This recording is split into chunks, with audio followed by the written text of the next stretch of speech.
یاد رکھیں اسلام از a religion of مرسی.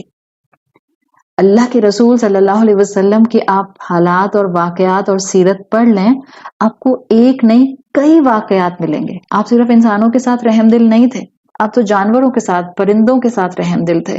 لیکن جہاں انسانوں کے ساتھ بھی رحم دل ہونے کی بات آتی ہے، میں اگر آپ کے سامنے دو ایکسٹریم کیسز بھی رکھوں سیرت میں سے، ایکسٹریم کیسز جو کہ ہمارے سامنے ایسے کیسز ریئرلی، اللہ نہ کرے کبھی آتے ہوں، لیکن ریئرلی آتے ہیں. ایکسٹریم کیسز میں بھی اللہ کے رسول صلی اللہ علیہ وسلم سختی کا مظاہرہ، آپریشن کی طرف کبھی بھی نہیں جاتے تھے، اور وہ موقع دیتے تھے اس لیے کہ آپ صلی اللہ علیہ وسلم کا ٹائٹل تھا نبی الرحمہ، آپ پروفٹ آف مرسی تھے، اور آپ نے اسلام کو ریلیجن آف مرسی کیسے اسلام ہے اس کو آپ نے مینیفیسٹ کر کے بتایا ہے.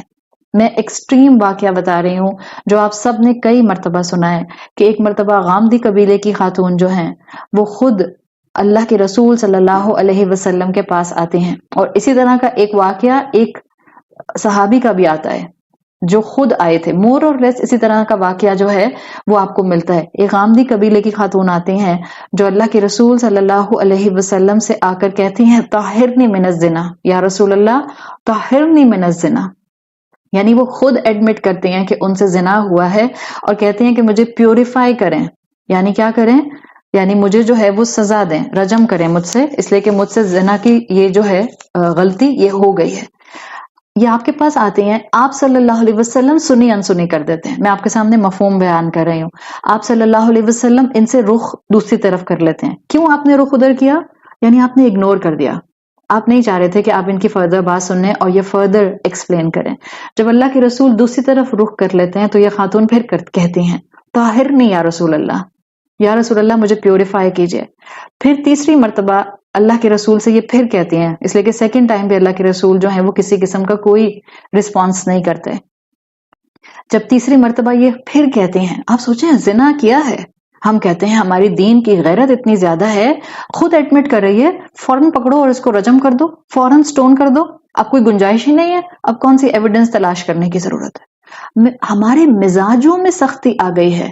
ہم اپنے مزاج، اور ہم دین کے نام پر سخت ہوتے ہیں، دین کے نام پر. This is not, we are not showing and leaving a good legacy on the name of Islam. ہمیں اسلام کی خوبصورتی کو بیلنس کے ساتھ اڈاپٹ کرنا ہے، اور اسلام کی خوبصورتی کو بیلنس دینے کے لیے رسول اللہ صلی اللہ علیہ وسلم کی شخصیت کے ان اینگلز کو ہم اگنور نہیں کر سکتے.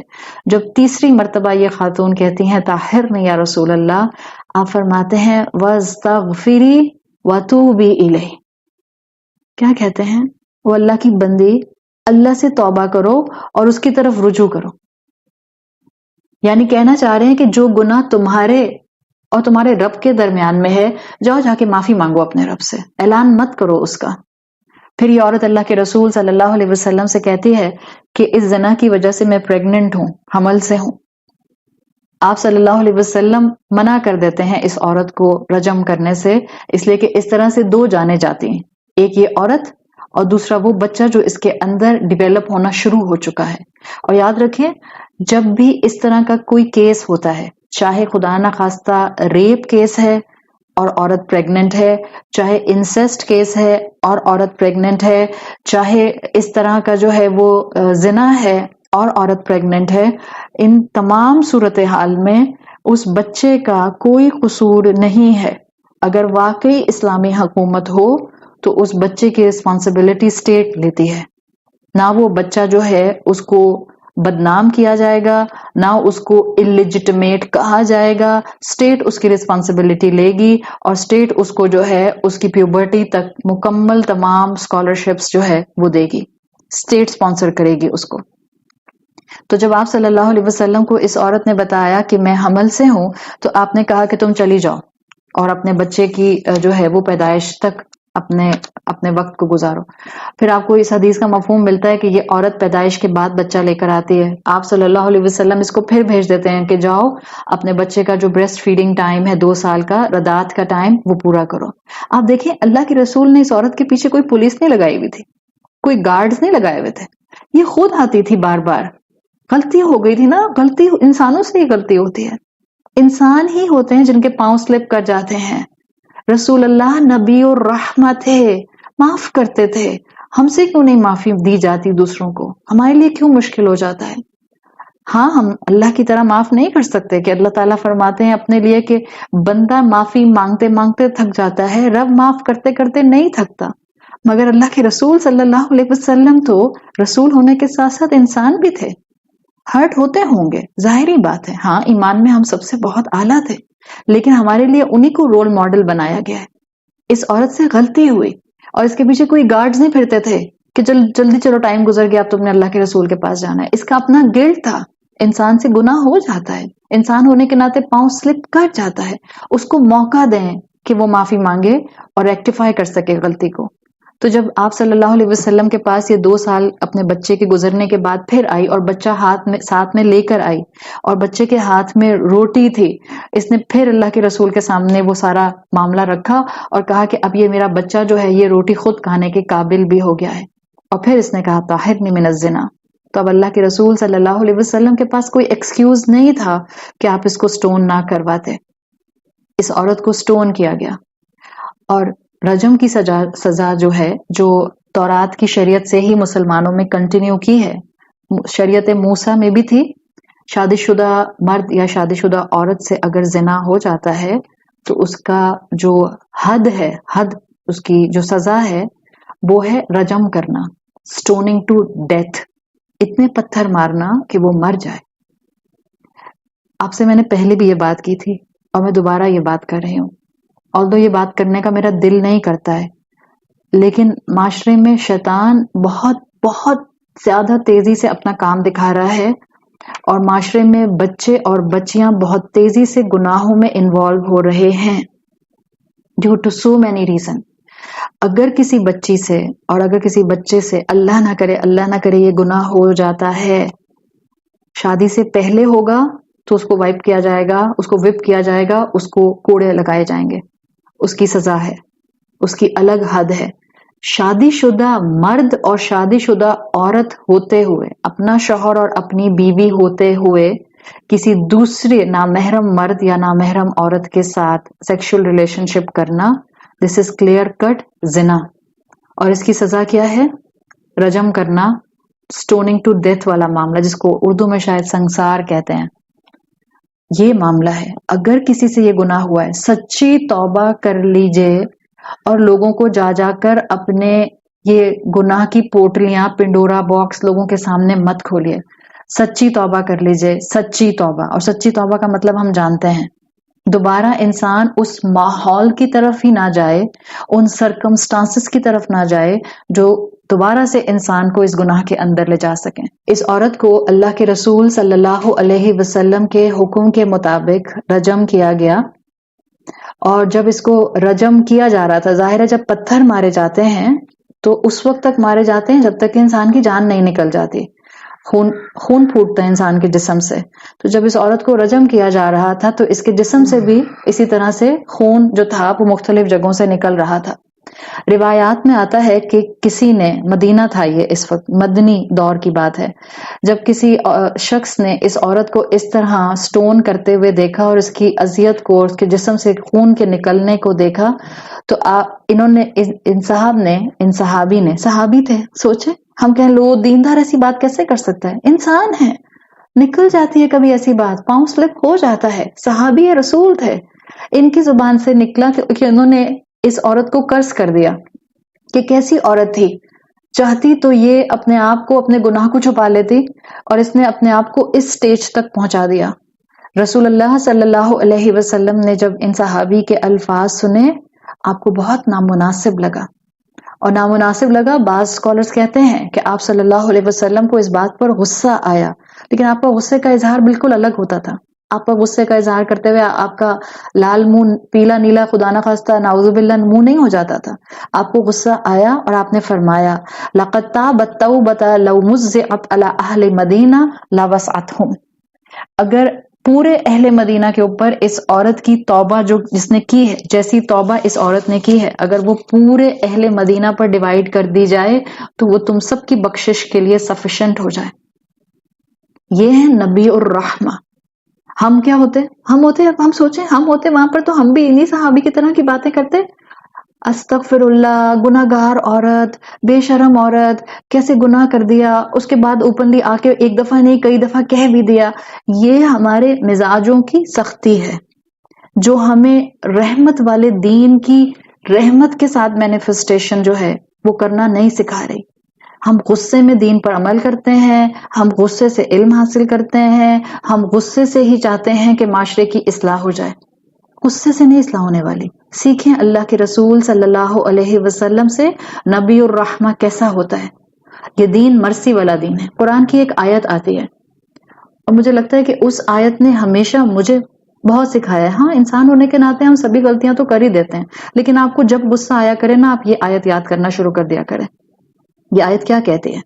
انسان ہونے کے ناطے غصہ تو آتا ہے، لیکن آیت کہتی ہے کہ جو جابر لوگ ہوتے ہیں، جابر مطلب جن کا غصہ جتنا آتا ہے اتنا ہی زیادہ وہ باہر بھی نکل آتا ہے.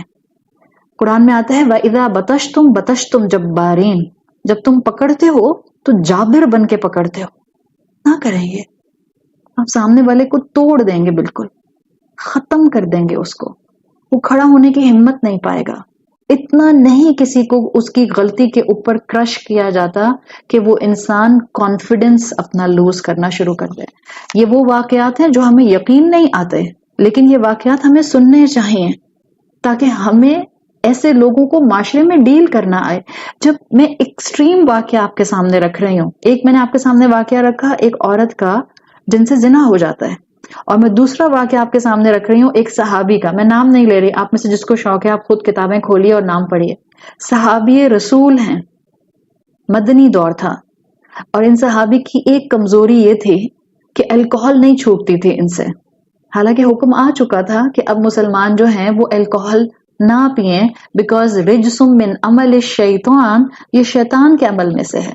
آیات آ چکی تھیں کہ اس میں فائدہ کم اور نقصان زیادہ ہے، لیکن یہ ایک صحابی رسول ہیں.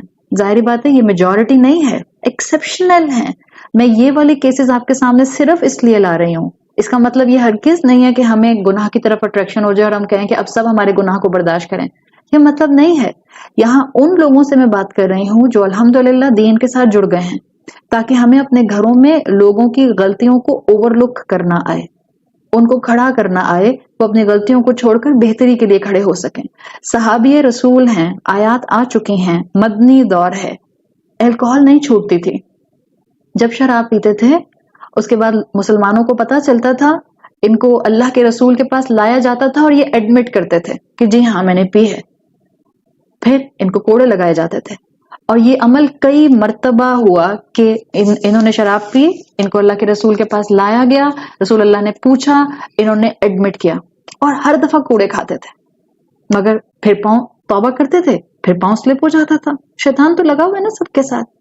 جب کئی دفعہ یہ عمل ہوا تو کسی صحابی نے، جب ان کو پھر کوڑے لگ رہے تھے، وپ کیا جا رہا تھا ان کو، تو کسی صحابی نے کہا کہ اللہ اس شخص پر رحم کرے، اتنی دفعہ اس کو کوڑے لگے ہیں، اتنی دفعہ جو ہے یہ شخص جو ہے یہ شراب پی کے آتا ہے، العنہم، اللہ اس پر لعنت کرے. جو دوسرے صحابی کے الفاظ تھے وہ یہ تھے کہ اللہ ان پر لعنت کرے کہ یہ بار بار کوڑے کھاتے ہیں اور بار بار شراب پیتے ہیں. رسول اللہ صلی اللہ علیہ وسلم نے جب یہ الفاظ سنے تو آپ نے ان صحابی کو بلایا جنہوں نے یہ کہا تھا اور کہا لا تلعنوا، لعنت مت دو اس کو کرس مت کرو. فَإِنَّهُ يُحِبُّ اللَّهَ وَرَسُولَهُ. سی نبی الرحمہ، آپ نے کہا سزا مل رہی ہے، جو گناہ کر رہے ہیں اس کی سزا تو مل رہی ہے. یہ نہیں کہ رحمت کے اندر ایسے رحمت والے نبی تھے کہ سزا ہی نہیں دی. بیلنس دکھانا چاہ رہی ہوں میں آپ کو رسول اللہ کا. دس از دا بیلنس جو آج ہمیں بھی اڈاپٹ کرنے کی ضرورت ہے. یہ بیلنس ہے. رسول اللہ نے سزا دی کوڑے لگانے کی شراب پینے پہ، لیکن اگر کسی نے ان صحابی کو لعنت دی، کرس کیا، تو آپ نے فرمایا لا تلعنوا، لعنت مت دو، فإنه يحب الله ورسوله، اس شخص کے دل میں اللہ اور اس کے رسول کی محبت ہے. کبیرہ گناہ کر رہا ہے ایک انسان، لیکن لا الہ الا اللہ محمد الرسول اللہ کہنے والا ہے. Who are we to say کہ ہم اس کے اوپر لعنت بھیجنا شروع کر دیں؟ کبیرہ گناہ اگر وہ کرتا ہے تو وہ گناہ ہے، وہ اس کو مسلمان ہونے کی کیٹیگری سے باہر نہیں کر دیتا ہے. ایک انسان نماز نہیں پڑھتا، ہمارے پاس اتھارٹی نہیں ہے، نہ ہم فقیہ ہیں، نہ ہم شیخ ہیں، نہ ہم مفتی ہیں، نہ ہم عالم ہیں، نہ آپ بہت بڑی محدث ہیں، نہ آپ فقیہ ہیں، نتھنگ. ہمارے پاس کوئی اتھارٹی نہیں ہے کہ ایک انسان نماز نہیں پڑھتا ہے اور ہم کہیں تو مسلمان نہیں ہو. You don't have any right. بجائے اس کے کہ ہم اس کو ڈکلیئر کریں کہ تم مسلمان نہیں ہو، go and give them incentive to offer نماز. تم 5 نمازیں نہیں پڑھتے ہو، چلو 3 پڑھنا شروع کر دو، چلو 4 پڑھنا شروع کر دو، چلو 2 پڑھنا شروع کر دو، چلو 1 پڑھنا شروع کر دو. Give them incentive. یہ شخص جو کبیرہ گناہ کر رہا ہے، اللہ کے رسول کہہ رہے ہیں کہ اس کے دل میں اللہ اور اللہ کے رسول کی محبت ہے، اس کو لعنت مت کرو. یہ ہے نبی الرحمہ کا ریفلیکشن، اور یہ ہے اسلام جو ہمیں رحمت کے ساتھ جوڑنا چاہتا ہے. دل میں نرمی آئے گی جب دل میں رحمت آئے گی. یاد رکھیں، اللہ نہیں پسند کرتا ایسے لوگوں کو جن کے دلوں میں سختی ہوتی ہے، اور دل کی سختی کر کے ہم اپنی عبادات کو خود ویسٹ کرتے ہیں. اللہ تعالیٰ نے یہاں پر اس انسان سے دوری کو مینشن کیا ہے. آپ کو یاد ہے میں نے کہا تھا آیت نمبر 2 میں جو فَذَالِكَ آ رہا ہے، why there is ذَالِكَ as compared to هذا، جبکہ یہ لوگ تو جو یتیم کو پش کر رہے تھے مشرکین عرب، یہ تو اللہ کے رسول صلی اللہ علیہ وسلم کے سامنے موجود تھے، تو دور کا اشارہ کیوں لایا گیا؟ دس از تبعید. اللہ کی رحمت سے دوری ہے.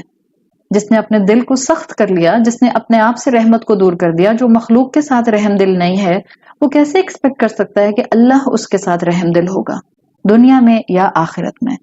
تو بہت ہی خوبصورت اینگل سے آپ کو اس آیت کے اندر، آپ کو اس صورت کے اندر کئی سبق ملتے ہیں کہ جس میں پتہ چلتا ہے کہ ہمارے گناہوں کی ریمیڈیز ہمارے ہاتھوں میں ہوتے ہیں.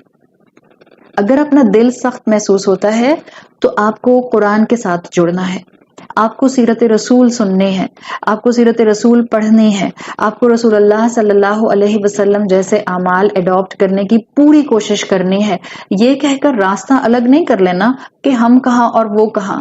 ڈیفینیٹلی اسپرچویلٹی میں نو کمپیریزن، لیکن ہمارے لیے رول ماڈل انہی کو بنایا گیا ہے.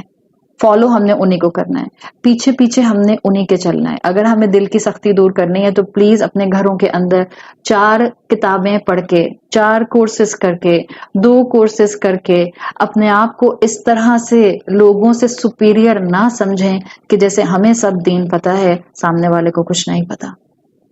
اپنے دین کے نام پر دوسروں کو کیڑا مکوڑا سمجھنے والے اپنی 4 نیکیاں بھی ضائع کر دیتے ہیں. اور صرف ضائع نہیں کرتے ہیں، اپنے رسول صلی اللہ علیہ وسلم کی تعلیمات کھول کر پڑھیں. جب آپ نے صحابہ سے پوچھا تھا کہ میری امت کا مفلس کون ہے، تو جو آپ نے ڈیفینیشن دی تھی اس مفلس کے مطابق وہ مفلس وہ ہوگا جو پہاڑ جیسی نیکیاں لے کر آئے گا، لیکن کسی کو تانا دیا ہوگا، کسی کا حق مارا ہوگا، کسی پر الزام لگایا ہوگا، کسی کے ساتھ زیادتی کی ہوگی، اور ایک ایک کر کے اس کی ساری نیکیاں جن کے ساتھ اس نے ظلم کیا تھا ان میں بانٹ دی جائیں گی، یہاں تک کہ حق لینے والے اور حق مانگنے والے کھڑے رہیں گے. پھر کیا ہوگا؟ پھر اس شخص کی نیکیاں، اب کیا ہو رہا ہے؟ اب تو کمپلیٹلی جو ہے وہ معاملہ نیگیٹو میں جا رہا ہے. پھر اس کی نیکیاں ان لوگوں میں بانٹی جائیں گی. یہ ہے اللہ کے رسول صلی اللہ علیہ وسلم کی امت کا مفلس. تو جہاں یتیم کو دھکے دینے کی ایک تصویر کھینچی گئی ہے، یہ اصل میں ایک پورا مائنڈ سیٹ ہے، یہ پورا کریکٹرسٹک ہے جس کو یہاں مینشن کیا گیا ہے. جس کا دل سخت ہے وہی یہ کام کر سکتا ہے، جس کا دل سخت ہے وہی یتیم کو پش کر سکتا ہے. اور اللہ نے سورہ مائدہ کی آیت نمبر 13 میں واضح طور پر بتایا کہ انسان کا دل سخت کب ہوتا ہے. فَبِمَا نَقْضِهِمْ مِيثَاقَهُمْ. یہ جو بار بار انسان اللہ کے عہد کو توڑتا ہے، یہ جو بار بار اللہ تعالیٰ کے احکامات کو جاننے کے باوجود ہم اگنور کرتے رہتے ہیں. فَبِمَا نَقْضِهِمْ مِيثَاقَهُمْ لَعَنَّهُمْ. اللہ نے ان پر لعنت کی ہے. وَجَعَلْنَا قُلُوبَهُمْ قَاسِيَةً. اللہ نے ان کے دل سخت کر دیا. ایمان آئے گا رحمت آئے گی، ایمان جائے گا سختی آئے گی. اپنے دلوں کو نرم کیجیے، نرم بات کیجیے، میٹھی بات کیجیے، سچی بات کریں لیکن لٹھ مار انداز نہ ہو. پیار محبت کے ساتھ بات کرنے کو سیکھیں. یاد رکھیں اللہ کے رسول صلی اللہ علیہ وسلم کو قرآن میں حکم دیا گیا ہے فَأَمَّا الْيَتِيمَ فَلَا تَقْهَرْ. یتیم کو نہ جھڑکا جائے، رسول اللہ سے کہا گیا ہے. تو کہاں اللہ کے رسول کو کہا جائے تو آپ کے اور میرے لیے تو پھر اس عمل کو لینا بہت ضروری ہے. قریش کا معاملہ یہ تھا کہ یتیم کو آنر کرنا تو دور کی بات، وہ کانسٹنٹلی معاشرے کے یتیموں کی انسلٹ کیا کرتے تھے، کرٹیسزم کیا کرتے تھے، ان پر ظلم کیا کرتے تھے. آپ پڑھیے سورۃ المطففین، مکہ کی سوشل وائسز کا ذکر ہے. آپ پڑھیے سورۃ العلق، آپ کو پتہ چل جائے گا لوگوں کی سخت دلی جو ہے ان کو کن اعمال کی طرف لے کر جاتی ہے. تو یہ دو چیزیں آپ کو آیت نمبر 2 میں آنے والے ہی کرائم میں کنیکٹڈ نظر آتے ہیں. ایک، آخرت کا ایمان جاتا ہے تو انسان کی زندگی میں اس کے دل کی سختی کی وجہ سے گناہوں کی انٹری ہو جاتی ہے. اگر آپ کی زندگی میں ہیبیچولی گناہ شامل ہیں، اگر آپ کی زندگی میں غصہ شامل ہے، اگر آپ کی زندگی میں فرائض کو نگلیکٹ کرنا شامل ہے، اگر آپ کی زندگی کے اندر اللہ کی نافرمانی کے ساتھ ساتھ مخلوق کے ساتھ رحم دل نہ ہونا شامل اور موجود ہے، تو سمپل طریقہ ہے، سمپل علاج، ایمان بالآخرت بڑھانا شروع کرتے ہیں. ایمان بالآخرت بڑھے گا، پروپورشنلی نیکیاں بڑھیں گی. اور ایمان بالآخرت کیسے بڑھائیں آپ پوچھیں گی، سمپل طریقہ میں نے پہلے بھی کہا ہے، کوئی کلاس جوائن کر لیجئے، کسی استاد کے ساتھ بیٹھ کر قرآن کو سمجھنا شروع کر دیں، ا پورشن آف قرآن سمجھنا شروع کر دیں. پلیز یہ نہ کریں کہ کبھی یہ کلاس اٹینڈ کی اور کبھی یہ اٹینڈ کی، کم کریں لیکن اس میں ریگولیرٹی ہو، اس کے اندر دوام ہو اور علم کو ایبزارب کرنا ہو. جو سنیں اس پر دین اینڈ دیئر عمل کرنے کی کوشش کریں. ہاں ہم انسان ہیں، کبھی سننے کے بعد بھی بھول جائیں گے، کوئی بات نہیں، پھر اپنے آپ کو یاد کرائیے.